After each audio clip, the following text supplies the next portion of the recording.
Ladies and gentlemen, hey, hi, how you doing? Welcome back to the channel. Thank you so much for stopping by. With Modern Warfare 3, I'm sure you're jumping in, and as you're playing every new match, you're always trying to improve, whether that be dropping more kills or getting a higher KD or maybe going on a longer win streak. And that, of course, all starts with your gunfights. And with that, especially here in Modern Warfare 3, since we do have that slightly longer TTK because the increased health, aiming is everything. You got to be as accurate as possible, as often as possible. And today I'm gonna help you guys out with that. Really try to perfect your aim through a handful of different settings and tips. So as we get into it, if you enjoy the video, if you find it helpful at all, do me a favor, drop a like on it, would be really appreciated. And if you're new here, you want to guarantee you're up to date every single day with all things going on between MW3 and Warzone, be sure to hit that subscribe button and turn on those post notifications. So initially, when it comes to perfecting your aim and being more accurate in gunfights, it all starts with your sensitivity. This is a very straightforward one,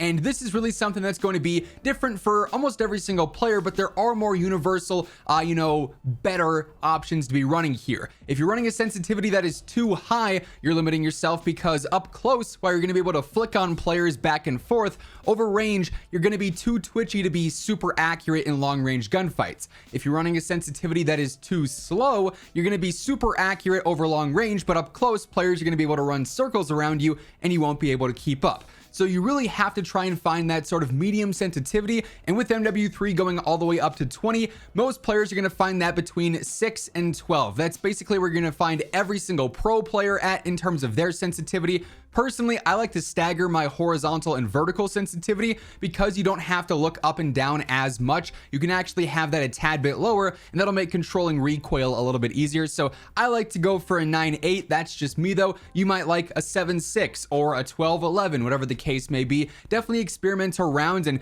maybe start at a slower sensitivity, then gradually work your way up to somewhere where you're very comfortable. But really finding that middle ground there that's going to work both good for close range and long range. That's the key there for being as accurate as possible just right out of the gate. Now you can actually go an extra step here and fine tune even more when you go through your custom sensitivities per zoom. This is another option in the settings here, and basically for all the different zoom styles and zoom types that we have in the game, whether it's a low zoom optic like a base iron sight, all the way up to things like 2x, 3x, even sniper scopes for instance, you can adjust your sensitivity there. And for some of those lower zoom optics like the iron sights, the red dots, the 2 or 3 or 4 times scopes, I like to have my sensitivity there a little bit slower, since those are what I'm going to be using across the board. Maybe sometimes close range, sometimes mid range, sometimes long range.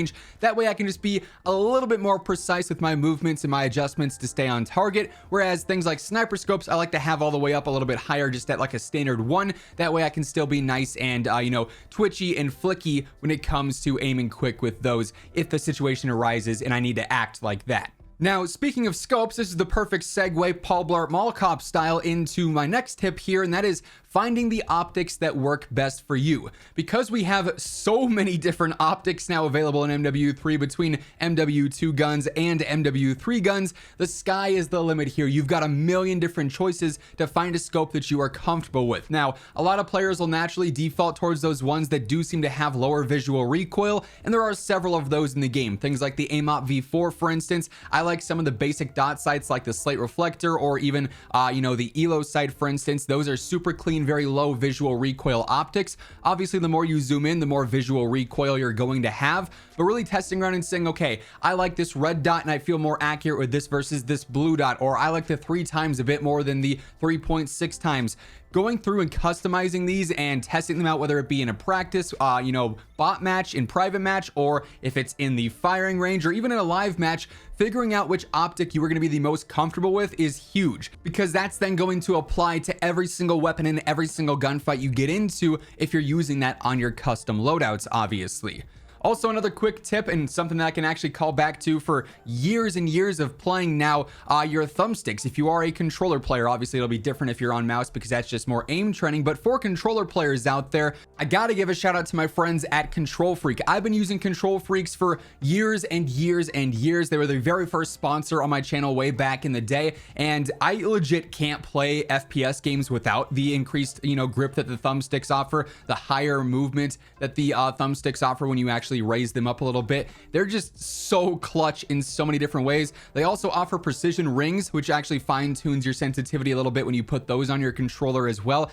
Really, everything Control Freak does is, based around helping you aim better in game. So if you ever want to pick up a pair for yourself, throw in code Immortal at checkout. That'll get you a nice little discount. And even though they are a sponsor here on the channel, genuinely, these are game changers when it comes to playing on controller and being more accurate and feeling more comfortable there. Let's also talk about a couple of other settings that can really help in terms of overall performance. Initially here, we all know aim assist on controller is super cheesy and extremely overpowered.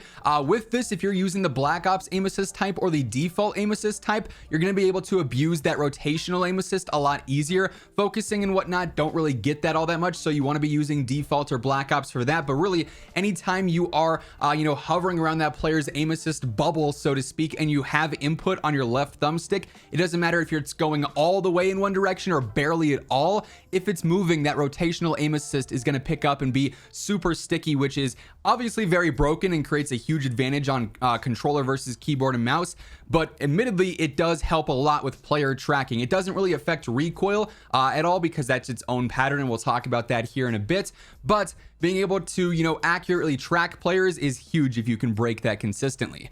Also, when it comes to tracking players and just making it easy to stay on target, using affected FOV. This is going to lower the visual recoil on your weapons, because if you have a higher FOV, say it's 90, 100, even 120 like me, when you zoom in, that FOV is going to be applied when you are aiming down sights. So if you have independent and you have a high zoom optic, it's going to have way more visual bounce and way more visual recoil and be more obnoxious to use there. So affected FOV will make that a lot easier to stay on target. You'll notice right away your weapons don't seem to be kicking as much. Then something that I've recently turned on that I find to be a huge help is the center dot, because this is going to help you always have that center crosshair on your screen. You're going to know exactly where to center, even if you don't, for instance, have crosshairs available, whether you're YYing or throwing a nade or something. This is going to be super useful for consistently staying on target and knowing that you're going to be, lined up with an enemy's chest or head, because you have that center dot always telling you, okay, this is where the gunfight's going to start right away when I ADS. So that is super, super useful as well.